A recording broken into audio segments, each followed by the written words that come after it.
With years of show business now under her belt, Bianca Gonzalez-Intal has become a household name. Bianca captured the hearts of the Filipino audience shortly after a local reality contest and transformed into one of the most recognizable voices on television. A lady who wears several hats: TV host, advocate, editor, writer, social media influencer, and most recently, mother. Bianca Gonzalez-Intal now spends her time between work, caring for her daughter, and being an active leading voice in today's digital generation.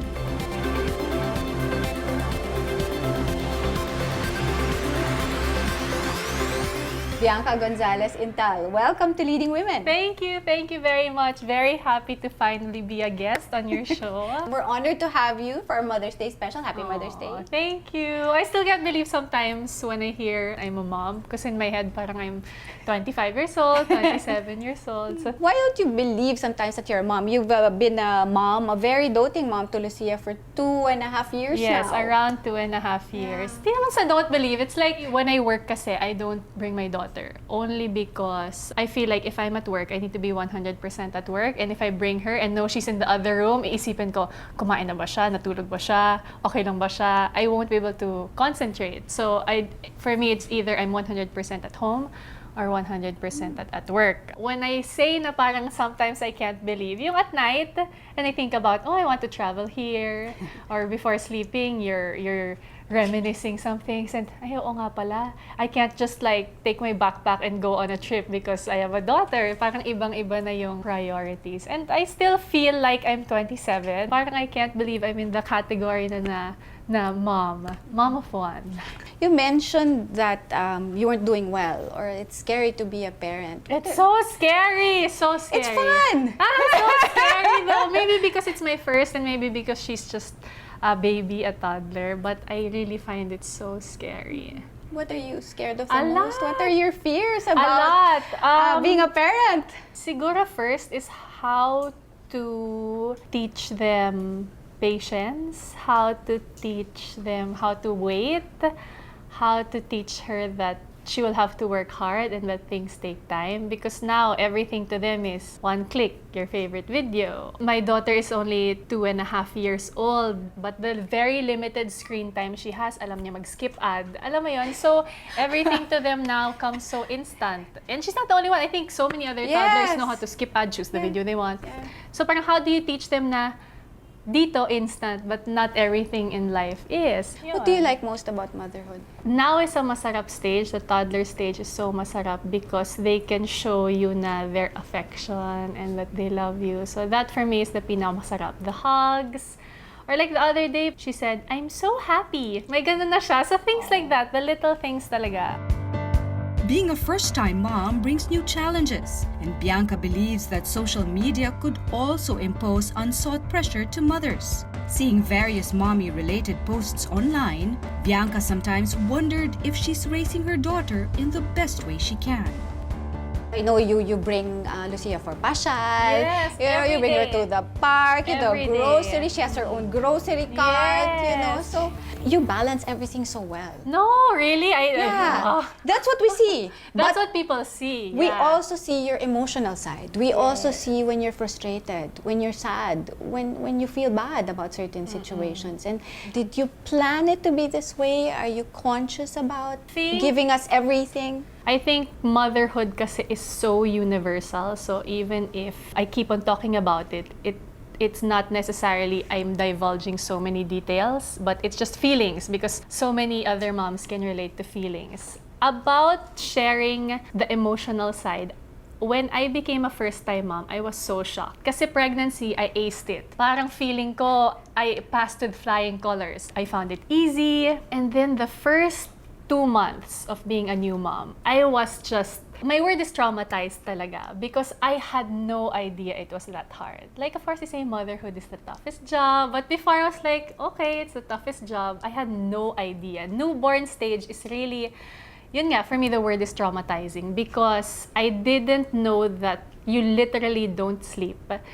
There are days that you literally will not take a bath, will eat 5 hours later than you're supposed to. Will pee holding your child. Yes! Oh my God! I had such experience before. I spent like an hour trying to put her to sleep. So finally, nakatulog siya. When you put the baby down, parang magigising, so you'd rather hold. Ihing-ihi na ako. There was no one to pass her to. So I had to find a way to go to the bathroom and pee while holding her. Keeping her asleep, one of the biggest achievements of my life. Congratulations. And when you're a mom, you learn how to do things balancing on one foot with one foot here and then one hand. It was just so hard. And for someone like me, before giving birth, I was talagang purely career-driven. And for someone who was out every day of your life, for 2 months, you're just at home. You will not leave because the baby needs you 24/7. Nakakabaliw talaga siya. So, when I got out of that rut and I felt like I had time again to breathe,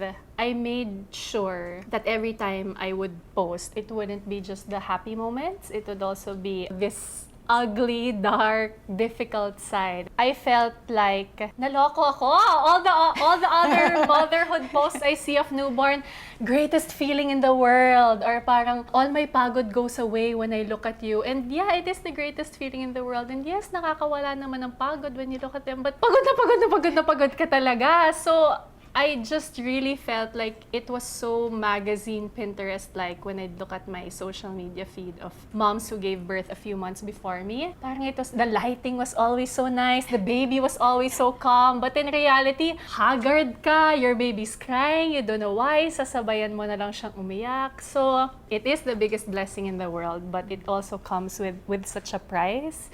It's also such a challenge. So until now, I share not just the happy stories, but also the difficult stories. Bianca admits that being a mother is the toughest job a woman can have, but it's ultimately rewarding at the same time, especially with her husband, Intal, by her side. How was JC, your husband, with all of this, in a situation like that? Thankfully, very, very patient and helpful and understanding. He did naman the works. Nagpaligo, nag-change ng diaper. Thankfully. Looking back now, I feel I'm so lucky to have him as a partner because at that time, syempre, the first few months, your hormones are still high. Every little thing, iiyak ka or magalit ka. I remember at that time, aalis pa lang siya from practice, mag-text na ako, anong oras ka uuwi? Kasi I wanted help at home. Nakaka-stress din for him, but he knew that it was just a phase, that it was the hormones, that it was difficult for me. That's why I was like that. Very lucky that he was very understanding. You know, when they said that you were gonna be my guest, in my mind, ang una pumasok, paano ba to? Nax, thank paano you. Ba to? Because you are one of the most loved, admired. Wow. People look up to you as a host, as a mom. Big words. As a vlogger, as an author. So many of these titles or roles rolled into one Bianca. With all that I've mentioned. Who are you? Who's the real Bianca in all of this? I guess all of that. I think as you grow older, you just also want to try new things, see what you can do. You become more sure about what you can't do. In my case, that's singing, dancing, acting. I won't go there. So I did other things, kumbaga. And luckily, with my work as a host and even as a writer, it's not like an actress na you put on a role. So people aren't sure sino ba talaga to. When you watch me, yun na. Known for her work on television and print, Bianca Gonzalez-Intal is now building her influence on social media as she turns her best-selling book, Paano Ba To, into an online platform filled with insights about self, family, love, career, and life.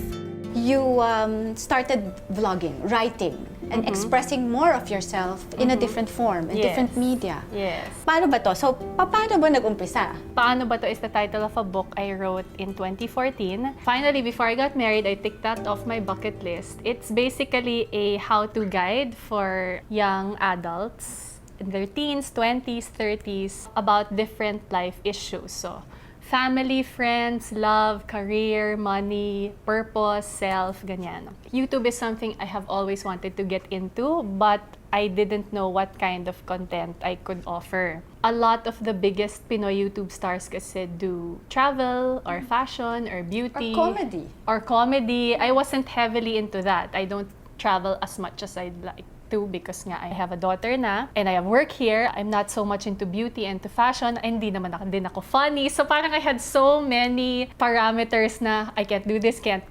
So what can I do? So I wanted something I could shoot on my own, I could edit on my own. I wanted something that I could have a guest because by nature, I'm an interviewer or I'm a talker. Sabi ko, I wanted to use parang the network I've created through the years of my work, the people I've met. I want to connect them to the people. I had so many concepts in mind, parang lahat hindi swak to who I am. And then one day, I just looked at my desk, I saw the book, Paano Ba To? I'm like, perfect. Hi! So today's Paano Ba To letter sender has a question about himself. Gusto niya maging mas confident. An advice channel because it's something that I haven't seen yet on YouTube, at least to the market that I want. Iba yung advice when you read it, and iba if there's a person with a face talking about it who could also be a celebrity or an accomplished person na when the person watching it sees it, ay, napagdaanan din pala niya yon. Normal pala yung nararamdaman ko. So I started my YouTube channel August 2017 and I really pushed myself to come up with one every week. Balancing her time for work and family is a challenge, but Bianca is capable of doing everything she set her mind to, even shooting and editing her videos all by herself. Okay, so Paano Ba To? What's this gadget you have here? A lot of people ask me how I shoot it. It's literally a phone and this gadget. It's called a gimbal. This one particularly is a DJI Osmo. Yes. So since I knew that it was something that I was gonna shoot myself, I knew I wanted it to be walking because for me, parang iba yung dynamic of moving than having a camera here tas the two of you are talking. Lalo na when we do it in a public place and you see people at the back looking, or may biglang dadaan, uy, parang it just makes it more raw. Yes. So since I'm holding the camera, I can't have a DSLR because ang bigat. Hindi ko yan kaya ng mga 10 minutes na steady. So my husband, when he found out I was gonna do videos, he got me this. Super sweet. So basically, you just mount your phone on it. And then you secure it lang. So we do a selfie mode. And then it has cool stuff like, for example, we're here. There's a stick so you can move it manually, left to right, up and down. This one, when you hold it down, even if you move, it's focused. Kidding, no? So for example, I have to stay here because Okay, where do I stay? here, move here lang. No, because I'm here, so I'm right-handed. So when I hold it with my right, the space for the guest is on the left. So for example, like that. And then literally, it records using the app. It's so cool! It's super cool. Paano Ba To has become a go-to channel for people seeking advice, looking for inspiration, and even people hoping just to share their story. It has been very overwhelming. I mean, I don't have the number of subscribers or views of many of the biggest YouTube stars of the Philippines, but people have thankfully taken notice. And I opened kasi a email address for people to send their letters. And it's so funny kasi because now they send with their own pseudonym. Whenever I read a letter sender kasi, I don't reveal the real name. It's kunyari, Miss Pagod na sa work. Now when they read, Dear Bianca, just call me Miss Passionista. Yung meron na silang code name for themselves. So I guess it's become a thing. And it's so funny because now on Twitter, on Instagram, people direct message me asking for advice. Which is funny because technically in my videos, I'm not the one who gives advice. It's my guest. But siguro, for them, I've become someone that they can open up to.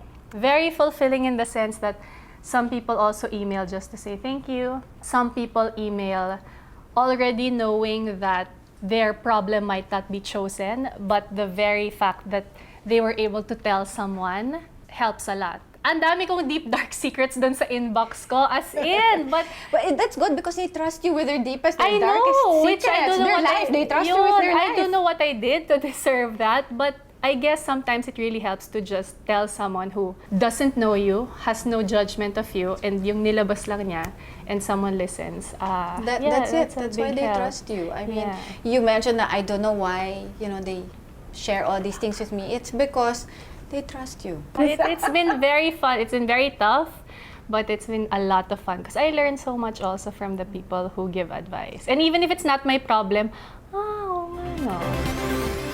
As an outspoken woman in this modern age, Bianca Gonzalez-Intal proves that she's indeed an influencer, and she's now become the voice of many viewers wanting their questions to be heard and answered. Social media activist. That's a word that could be linked to you or is linked to you because you're very outspoken, you speak your mind. Yes, you may pour out your heart and your emotions, but it's a free country, it's a free world. You're free to express who you are. And maybe that's why there's that title of a social media activist. How do you feel about that? Maybe active on social media. Okay, yeah, that No, works. I don't know how to feel about that, but I guess I'm flattered that people think that I use social media in that way. I mean, if there's anything I would be happy about, it's being known to do that on social media. I don't come out in movies or in soaps, so it's also a wonder to me how I amassed that kind of following on social media. Although Twitter, I know, my follower count blew up during Ondoy because Ondoy I was very active in trying to coordinate or telling people how to help, ganyan. I have tried to use social media naman to share opinions, to share issues that people should be aware about. But I have to say that after becoming a mother, I have held back because it's different. When it was just me, ako lang yung ibabash ng tao, parang no, I don't agree with you, or bobo-bobo mo. Parang it was just me that they would bash. Normal, it comes with the territory. But when I became a mom, whenever I would share opinions, I would get several comments saying, "Huwag ka na lang mag-tweet, alagaan mo na lang anak mo." Always, until now, I get that. Which to me is like, how does that even make sense? Do you reply? Parang, I replied once. I couldn't help it. Kasi there are days na pwede mo lang ganunin yung bashers, but there are days na, not today. Sorry, nasa mood ako. So I replied. Sabi ko, I normally wouldn't reply to you, but I had a busy day. Nag-decide lang ako na mag-check ng social media, tapos yung comment mo pa yung makikita ko. Sabi ko, I spent the whole morning with my daughter, pinatulog ko siya, tulog na siya ngayon. Kaya ako nakapagbukas ng social media. Ikaw, anong ginawa mo today? Parang ginanon ko lang siya. And then it's so funny kasi when you call them out, they super say sorry or they delete their comment. Yung parang hindi nila mapanindigan what they said in the first place. Yeah. So, I definitely have held back in trying to share opinions, which I wish weren't the case. But wala, when they go after family, it's so different. So, it was something that just happened naturally.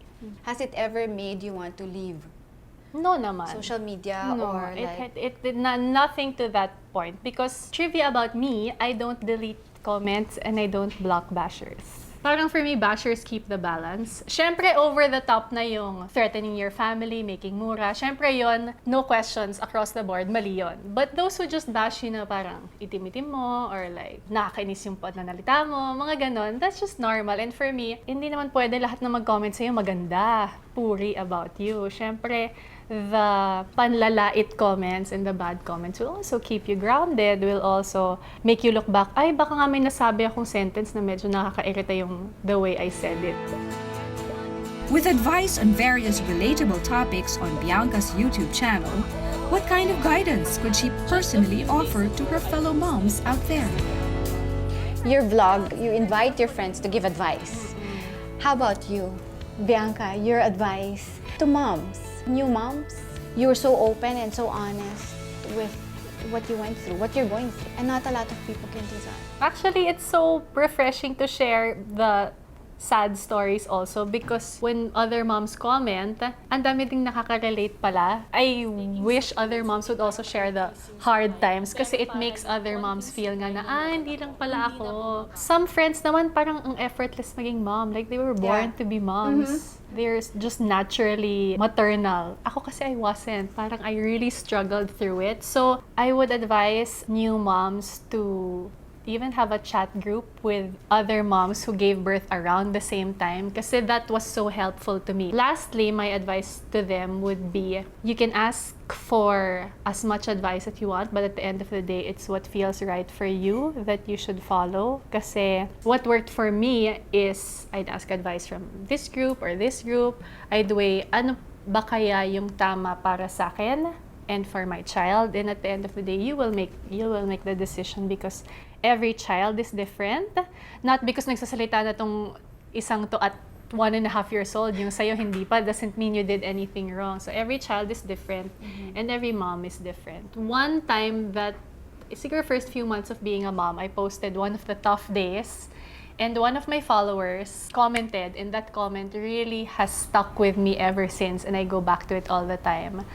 Every time I doubt myself or what I did, or how I'm being a mother, or how I'm taking care or disciplining my child, every time that I feel tama ba yung ginawa ko, or am I enough? She commented a quote from another writer: God knew exactly what kind of mother your child needed even before she was born. You are enough. When I read that, I was like, super talaga bawling tears, kasi I was so touched by the quote, because it's just so reassuring na, you're right, ako yung minatch eh. Ako yung minatch na mother to this daughter, so whatever I guess I feel in my gut would be the right thing. Every child is different, every mom is different, so the right thing, I guess, would also differ from parent and child to parent and child.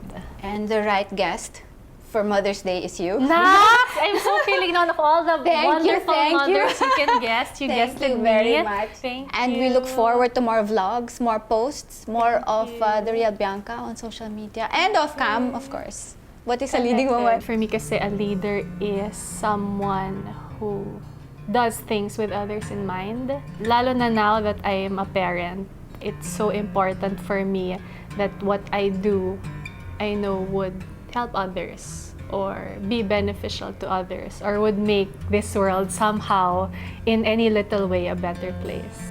Thank you! Technology has greatly affected the way parents raise their children. But in her heart, Bianca knows what qualifies as good parenting for her daughter. She proves that nothing is as pure as her love for Lucia. And while her daughter grows older, her love for her child only grows stronger. With growing comes more adventure, and Bianca is ready to share more of her experiences with the world.